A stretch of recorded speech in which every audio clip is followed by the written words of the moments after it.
गुरुग्राम के sector 7 IMT Manesar में जब मथुरा निवासी सोनपाल के गुमशुदगी का मामला उसके परिजन ने थाने में दर्ज कराते हुए बताया कि सोनपाल 4 अक्टूबर को ड्यूटी जाने के लिए घर से निकला, फिर वापस नहीं लौटा। उसका फोन भी स्विच ऑफ मिलने लगा। काफी खोजबीन करने के बाद भी उसका कोई सुराग नहीं मिला। इसी प्रारंभिक सूचना पर पुलिस ने अपनी जांच आगे बढ़ाई तो पुलिस को साफ हो गया कि यह गुमशुदगी का मामला नहीं वरन बड़ी साजिश का हिस्सा है।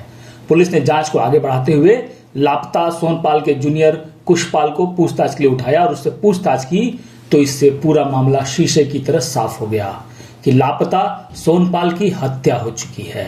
पूरे मामले की जानकारी देते हुए पुलिस पदाधिकारी ने बताया कि आरोपी का सीनियर सोनपाल अपने जूनियर कुशपाल पर दबाव डाल रहा था कि उसकी दोस्ती अपनी महिला मित्र से करा दे। कुशपाल अपनी महिला मित्र के साथ लिव इन रिलेशन में रह रहा था। सोनपाल उसी से दोस्ती गढ़ना चाह रहा था, जिसके लिए लगातार वो दबाव बना रहा था। इस बात से खफा प्रेमी प्रेमिका ने एक खौफनाक साजिश रची और उसकी हत्या कर शव को वहीं फेंक लौट आए। पुलिस ने आरोपी प्रेमी प्रेमिका को गिरफ्तार करते हुए हत्या से जुड़े साक्ष्य जब्त कर आरोपियों को जेल भेजने की तैयारी में जुटी हुई है। इस मामले में गुरुग्राम पुलिस को एक शिकायत एक रेजिडेंट के द्वारा दी गई थी और उसने बताया था कि उसका जीजा यहाँ काफ़ी सालों से गुड़गांव में रहता है और नौकरी करता है, तो वो पिछले करीब 2-3 दिन से घर नहीं आया, वो गायब है। इसके ऊपर पुलिस के द्वारा इन्फॉर्मेशन मिलते ही तुरंत ही FIR रजिस्टर की गई थी।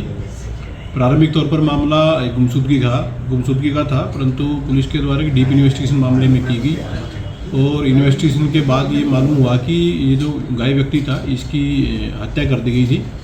इस मामले में पुलिस के द्वारा इन्वेस्टिगेशन करते हुए 13 नवंबर को एक व्यक्ति को पुलिस के द्वारा अरेस्ट किया गया था, जिसकी पहचान कुशलपाल के रूप में हुई थी।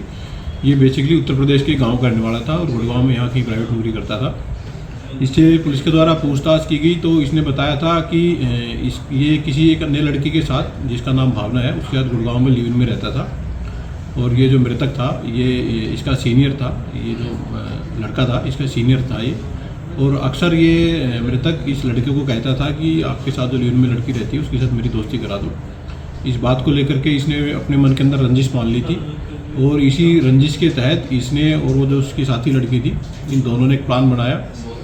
ये दोनों उस मृतक को साथ में लेकर के और यहाँ से TMP होते हुए कोसी उत्तर प्रदेश चले गए थे।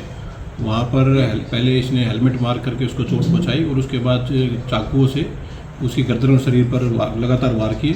तो इस पूरी घटना में ये दोनों ही संलिप्त थे, ये लड़का और लड़की। पुलिस के द्वारा 14 तारीख को इस लड़की को भी अरेस्ट कर लिया गया है और ये जो लड़की है इसकी पहचान भावना के रूप में हुई है, जो कि ये उत्तर प्रदेश के गांव की रहने वाली है।